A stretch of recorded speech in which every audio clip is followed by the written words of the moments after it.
प्रेरितों के काम अध्याय 3। पतरस और यूहन्ना तीसरे पहर प्रार्थना के समय मंदिर में जा रहे थे और लोग एक जन्म के लंगड़े को ला रहे थे, जिसको वे प्रतिदिन मंदिर के उस द्वार पर जो सुंदर कहलाता है बैठा देते थे कि वह मंदिर में जाने वालों से भीख मांगे। जब उसने पतरस और यूहन्ना को मंदिर में जाते देखा तो उनसे भीख मांगी। पतरस ने यूहन्ना के साथ उसकी ओर ध्यान से देखकर कहा, हमारी ओर देख। अतः वह उनसे कुछ पाने की आशा रखते हुए उनकी ओर ताकने लगा।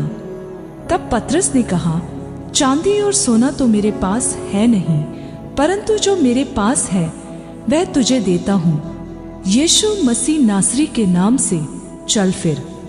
और उसने उसका दाहिना हाथ पकड़ के उसे उठाया और तुरंत उसके पांवों और टखनों में बल आ गया और वह उछल कर खड़ा हो गया और चलने फिरने लगा और चलता और कूदता और परमेश्वर की स्तुति करता हुआ उनके साथ मंदिर में गया। सब लोगों ने उसे चलते फिरते और परमेश्वर की स्तुति करते देखकर उसको पहचान लिया कि यह वही है जो मंदिर के सुंदर फाटक पर बैठकर भीख मांगा करता था। और उस घटना से जो उसके साथ हुई थी वे बहुत अचंभित और चकित हुए। जब वे पतरस और यूहन्ना को पकड़े हुए था तो सब लोग बहुत अचंभा करते हुए उस उसारे में जो सुलेमान का कहलाता है उनके पास दौड़े आए। यह देखकर पतरस ने लोगों से कहा, हे इस्राएलियों, तुम इस मनुष्य पर क्यों अचंभा करते हो और हमारी ओर क्यों इस प्रकार देख रहे हो कि मानो हमने अपनी सामर्थ्य या भक्ति से इसे चलने फिरने योग्य बना दिया। अब्राहम और इसहाक और याकूब के परमेश्वर, हमारे पूर्वजों के परमेश्वर ने अपने सेवक यीशु की महिमा की, जिसे तुमने पकड़वा दिया। और जब पिलातुस ने उसे छोड़ देने का विचार किया तब तुमने उसके सामने यीशु का तिरस्कार किया। तुमने उस पवित्र और धर्मी का तिरस्कार किया और चाहा कि एक हत्यारे को तुम्हारे लिए छोड़ दिया जाए।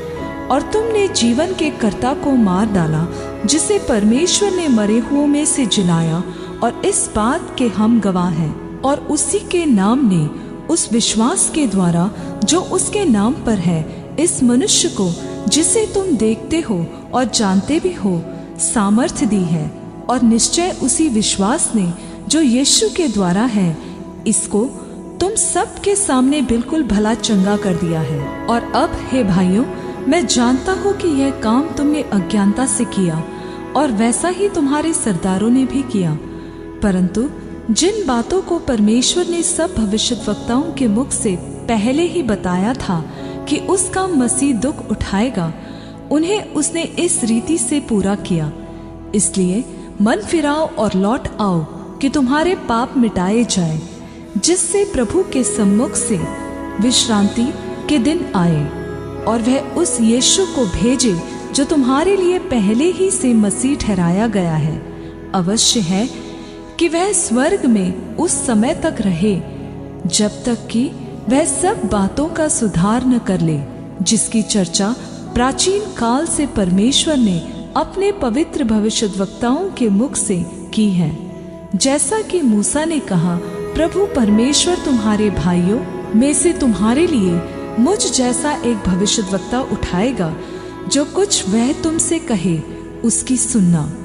परंतु प्रत्येक मनुष्य जो उस भविष्यद्वक्ता की न सुने, लोगों में से नाश किया जाएगा। और शमूएल से लेकर उसके बाद वालों तक जितने भविष्यद्वक्ताओं ने बात कही, उन सब ने इन दिनों का संदेश दिया है। तुम भविष्यद्वक्ताओं की संतान और उस वाचा के भागी हो जो परमेश्वर ने तुम्हारे पूर्वजों से बांधी, जब उसने अब्राहम से कहा, तेरे वंश के द्वारा पृथ्वी के सारे घराने आशीष पाएंगे।